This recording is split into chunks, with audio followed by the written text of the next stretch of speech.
Sadness and depression are often used interchangeably in casual conversation, but in reality, they are not the same. Sadness is a natural human emotion that comes and goes with the ups and downs of life, while depression is a deep, ongoing condition that affects not only mood, but also the way someone thinks, feels, and lives. Understanding the difference between the two is incredibly important, because while sadness is temporary and usually eases with time, depression requires care, awareness, and sometimes professional help. Today, let's explore 9 key differences between sadness and depression, so that you can gain clarity on what you or someone you love might actually be experiencing. The first difference lies in duration. Sadness is temporary, often triggered by specific events such as a breakup, failure, or loss, and usually fades as you process the experience or as circumstances change. Depression, however, lingers for weeks, months, or even years. It's not simply tied to one event, but becomes an ongoing emotional state that clouds daily life. If you find yourself unable to shake off a low mood for an extended period,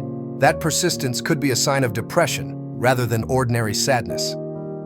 The second difference is in intensity. Sadness, while painful, generally allows you to function in daily life. You may cry, feel low, or need time to heal, but you can still go to work, meet friends, and handle responsibilities. Depression, on the other hand, can feel overwhelming, like an emotional weight pressing down on you constantly. It's not just about feeling down, but feeling so drained that simple tasks like getting out of bed, eating, or showering feel like monumental challenges. The intensity of depression disrupts life in a way sadness rarely does.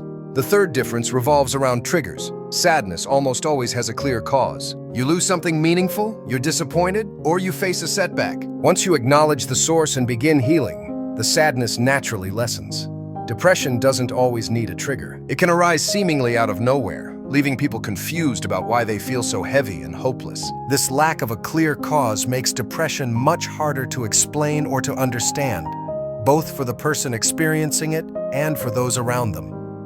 The fourth difference is the emotional experience itself. Sadness is often linked to specific emotions like grief, disappointment, or longing, and these feelings tend to ebb and flow. You may feel sad in waves, but moments of joy or laughter still break through. Depression, however, often feels like emotional numbness. It's not just sadness, it's emptiness, hopelessness, and a lack of pleasure in things that once brought happiness. It's the inability to feel joy even in situations that used to spark excitement or love.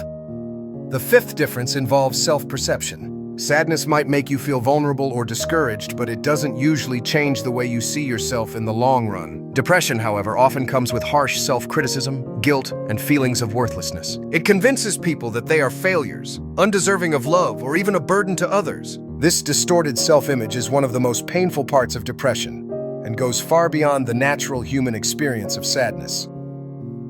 The sixth difference lies in physical symptoms. Sadness is primarily an emotional experience, and though you may feel tired or cry a lot, it doesn't usually cause significant physical changes.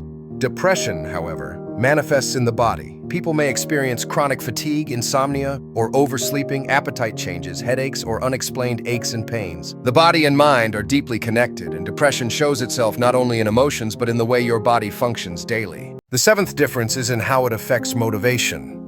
When you're sad, you may temporarily lose interest in things, but your drive usually returns once you've had time to heal. With depression, motivation can vanish entirely. You may stop pursuing hobbies, neglect responsibilities, or isolate yourself from loved ones. Activities that once gave life meaning suddenly feel pointless or exhausting. This loss of motivation is one of the clearest signs that depression has taken hold, rather than simple sadness.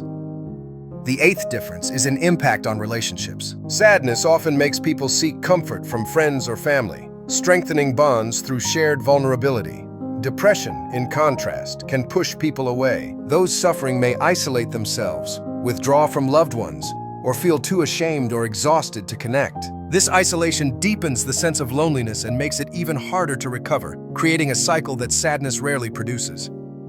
The ninth difference is in resolution. Sadness tends to improve naturally over time. As you process emotions and life moves forward, the sadness gradually lifts.